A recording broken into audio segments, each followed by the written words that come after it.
ایک شخص ہر روز رات کی تنہائی میں اللہ تعالیٰ کا ذکر کیا کرتا تھا۔ اس کام میں اس نے کبھی ناغہ نہ کیا تھا۔ ایک دن شیطان اس کے دل میں وسوسہ ڈالا کہ اے شخص، تو ہر روز رات کو اللہ اللہ کرتا ہے، اور ایک مدت گزر گئی اس کام کو کرتے ہوئے، لیکن کیا کبھی ایک بار بھی اللہ تعالیٰ کی بارگاہ سے جواب میں لبیک ہوئی ہو؟ تو کسی عاجزی اور انکساری سے اللہ کی ضربیں لگاتا ہے، لیکن بارگاہ خداوندی سے تجھے ایک جواب تک نہیں آیا۔ اس شخص کے دل میں اس خیال کا آنا تھا کہ وہ پریشان ہو گیا اور سو گیا۔ خواب میں اسے خضر علیہ السلام کی زیارت ہوئی۔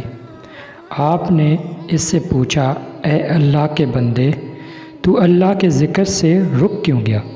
کہنے لگا، میں تو ہر روز اللہ اللہ کرتا تھا، لیکن جواب میں میرے پاس لبیک نہیں آیا، اس لیے میں اس بات سے ڈر گیا کہ شاید میں اللہ تعالیٰ کی بارگاہ میں مردود ہوں۔ یہ سن کر حضرت خضر علیہ السلام نے فرمایا، اے شخص، اللہ پاک نے مجھ سے فرمایا کہ جا میرے بندے سے کہہ دو کہ تیرا اللہ کا کہنا ہے میرے ہی کرم کی وجہ سے ہے، کیا میں نے تجھے اپنے کام میں نہیں لگا رکھا؟ تیری تڑپ کی مجھ سے سب پتہ ہے، میں تجھے بھولا نہیں ہوں، نہ ہی میں نے تجھے نظر انداز کیا ہے۔ تیری ہر پکار، ہر بار اللہ کے کہنے پر میں تجھے 1000 بار لبیک لبیک کہتا ہوں۔ تجھے یہ سوچ، یہ عمل، یہ طلب میں نے ہی دی ہے، اور میں نے ہی تجھے اس کام پر لگایا ہے، اور اصل میں تجھ سے زیادہ مجھے ہی تیرا اشتیاق شوق ہے۔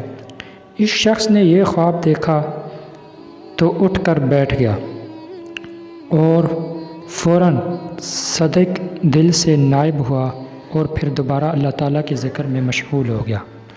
شیطان بے شک وسوسے ڈالتا رہتا ہے، ہمیں اس کا بالکل کہنا نہیں ماننا چاہیے، اور اللہ تعالیٰ کی ہمیشہ عبادت کرنی چاہیے۔